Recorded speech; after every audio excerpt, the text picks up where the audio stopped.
నెల్లూరు జిల్లా వెంకటాచలం మండల కేంద్రంలో మెడికల్ కళాశాలల ప్రైవేటీకరణను నిరసిస్తూ మాజీ మంత్రి గోవర్ధన్ రెడ్డి మరియు వైఎస్ఆర్ కాంగ్రెస్ పార్టీ రాష్ట్ర మహిళా విభాగం వర్కింగ్ ప్రెసిడెంట్ శ్రీమతి కాకాని పూజిత గారి ఆధ్వర్యంలో వేలాదిగా తరలి వచ్చిన వైఎస్ఆర్ కాంగ్రెస్ పార్టీ నాయకులు, కార్యకర్తలు, విద్యార్థులు, తల్లిదండ్రులు, ప్రజా సంఘాల నాయకులు ప్రజలతో కలిసి వైఎస్ఆర్సీపీ ప్రజా ఉద్యమం భారీ ర్యాలీ వేలాదిగా తరలి వచ్చిన ప్రజలతో జనసంద్రగా మారిన వెంకటాచలం మండల కేంద్రం.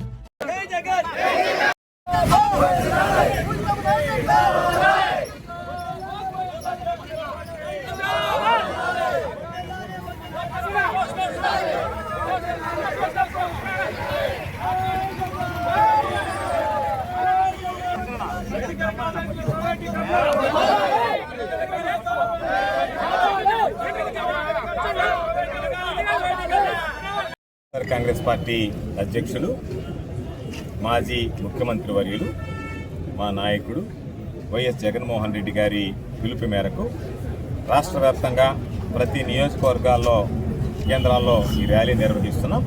అందులో భాగంగా సర్వేపల్లి నియోజకవర్గానికి సంబంధించి వెంకటాచలం మండల కేంద్రంలో ఈ ర్యాలీని నిర్వహించి తహసీల్దార్ గారికి వినతి పత్రం సమర్పించడం జరిగింది.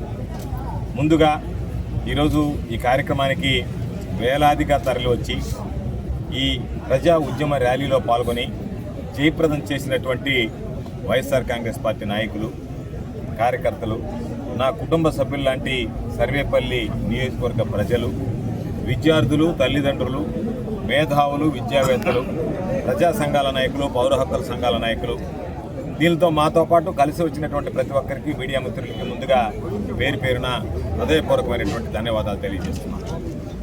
ఈరోజు జగన్మోహన్ రెడ్డి గారు 17 మెడికల్ కళాశాలలు తీసుకొస్తే వాటిలో 7 మెడికల్ కళాశాలలు పూర్తయ్యాయి, 5 మెడికల్ కళాశాలలో అడ్మిషన్లు కూడా అయ్యాయి, 10 మెడికల్ కళాశాలలు వివిధ దశలలో పురోగతిలో ఉన్నాయి.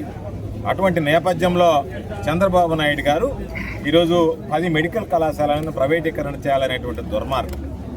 దానితో పాటు ఈరోజు పూజితమ్మ చెప్పినట్టుగా నేషనల్ మెడికల్ కౌన్సిల్ అడ్మిషన్లు ఇస్తే 50 మంది పేద విద్యార్థులు వైద్య విద్యను అభ్యసించేటువంటి అవకాశం, వెసులుబాటు కలిగితే దానిని వద్దు అని రాసినటువంటి చరిత్రహీనుడు ఎవడన్నా ఉన్నాడు అంటే రాష్ట్ర చరిత్రలో చంద్రబాబు ఒక్కడే.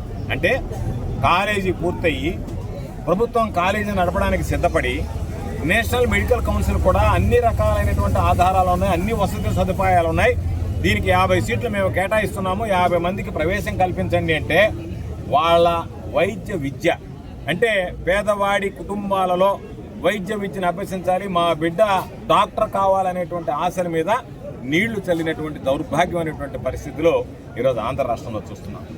దేశవ్యాప్తంగా ప్రతి రాష్ట్రము మాకు మెడికల్ కళాశాలలు కావాలి, మాకు మెడికల్ సీట్లు పెంచండి అని చెప్పి ఈరోజు తిరుగుతుంటే జగన్మోహన్ రెడ్డి గారు కష్టపడి 17 మెడికల్ కళాశాలలు తీసుకొస్తే ఆ 17 మెడికల్ కళాశాలలు దక్కకూడదు, ప్రజలకి జగన్మోహన్ రెడ్డి గారి పేరు ఉండకూడదు, జగన్మోహన్ రెడ్డి గారి పేరు ప్రజలు చిరస్థాయిగా మిగిలిపోతుంది అనేటువంటి ఆలోచనతో ఈరోజు జగన్మోహన్ రెడ్డి గారు తీసుకునేటువంటి చారిత్రాత్మకమైనటువంటి నిర్ణయం, ఎక్కడైతే ప్రభుత్వ రంగంలో, ప్రభుత్వ ఆధీనంలో ఏ జిల్లాలో అయితే కొత్తగా ఏర్పడినటువంటి వాటిలో వైద్య కళాశాలలు లేవో 17 జిల్లాలలో 17 వైద్య కళాశాలలు ఏర్పాటు చేయాలనేటువంటి నిర్ణయం తీసుకున్నాడు.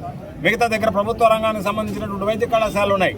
ఈరోజు వైద్య కళాశాలలు వస్తే పేద విద్యార్థులు వైద్య విద్యను అభ్యసించడంతో పాటు దానికి అనుబంధంగా సూపర్ స్పెషాలిటీ ఆసుపత్రులు వస్తాయి. ఈరోజు నెల్లూరులో గవర్నమెంట్ జనరల్ హాస్పిటల్ ఉన్నట్టుగా ఏసీ సుబ్బారెడ్డి మెడికల్ కాలేజీకి, దానివల్ల స్పెషలిస్టులు వస్తారు. బ్రహ్మాండమైనటువంటి వైద్యం పేదలకు అందేటువంటి అవకాశం ఏర్పడుతుంది. ఉచితంగా వైద్యం పేదలకి ఈరోజు అందిపుచ్చుకునే అవకాశం ఏర్పడుతుంది.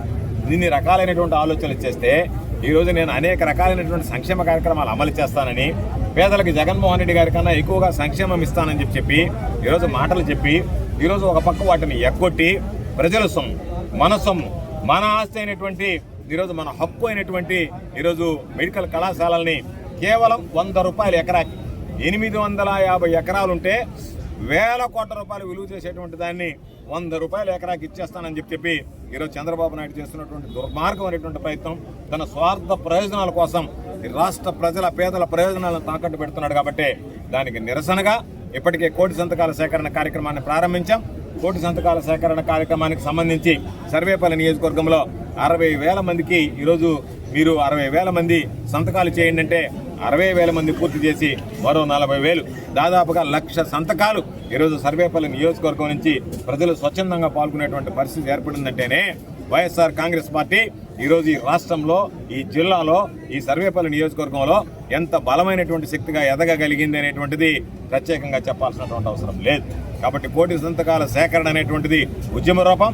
ఈరోజు ఒక్క పిలుపుకి ఈ నియోజకవర్గానికి సంబంధించి వేలాది మంది తరలివచ్చి ఈ కార్యక్రమాన్ని జయప్రదం చేశారంటేనే ఈ ప్రభుత్వం మీద, ఈ పాలకుల మీద, స్థానికంగా ఉండేటువంటి శాసనసభ్యులు, ప్రజాప్రతినిధుల మీద వ్యతిరేకత ఎంత ఉంది, జగన్మోహన్ రెడ్డి గారి పట్ల ప్రేమ, అభిమానం చెప్పు చెదరలేదు ప్రజలకు అనేటువంటి దానికి ఇది ఒక నిదర్శనం అని చెప్పి సందర్భంగా తెలియజేస్తున్నాం. తప్పనిసరిగా రాబోయేటువంటి రోజుల్లో చంద్రబాబు నాయుడు మెడలు ఉంచి ఈ ప్రభుత్వం మీద ఒత్తిడి పెంచి రేపు రాబోయేటువంటి రోజుల్లో నియోజకవర్గ నిరసన ర్యాలీతో పాటు జిల్లా స్థాయిలో నిరసన ర్యాలీలు చేస్తాం.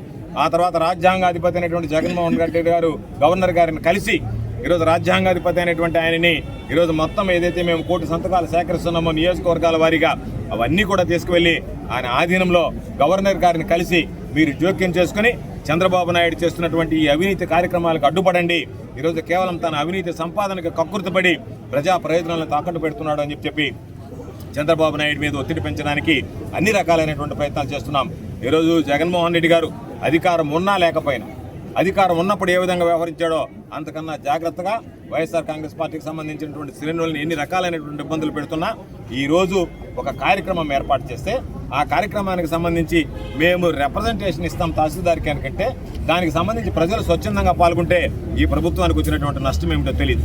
డీఎస్పీ గారు చెప్పారు, మీరు 100 మందిని మించి వెళ్ళకూడదు, మాకు నియమ నిబంధనలు ఉన్నాయి అంటే మీరు మమ్మల్ని అణిచిపెట్టి ఈ కార్యక్రమాలని అణగదొక్కాలని చూస్తారా? ప్రజల నుంచి వచ్చేటువంటి కార్యక్రమాలని చంద్రబాబు నాయుడు తరం అవుతుందా అణిచిపెట్టడానికి? ఈ దేశానికి స్వాతంత్రం రావాలని ఎలుగెత్తి ప్రజలు చాటితే బ్రిటిష్ పాలకులనే తరింకొట్టినటువంటి ఈ దేశంలో చంద్రబాబు నాయుడు లాంటి నియంత్రణతో పోకడమని పోలీసులను అడ్డు పెట్టుకొని ఈరోజు ఆపాలంటే అరచేతిని అడ్డుపెట్టి అరుణోదయాన్ని ఆపలేరు అనేటువంటి విషయాన్ని చంద్రబాబు గమనిస్తే మంచిది. కాబట్టి తప్పనిసరిగా రాబోయేటువంటి రోజుల్లో ఈ ఉద్యమాన్ని తీవ్రతరం చేస్తాం, ప్రజలతో అండగా నిలుస్తాం. అధికారం ఉన్నా లేకపోయినా ప్రజల అవసరాల కోసం, ప్రజల అభివృద్ధి కోసం, ప్రజల సంక్షేమం కోసం నిరంతరం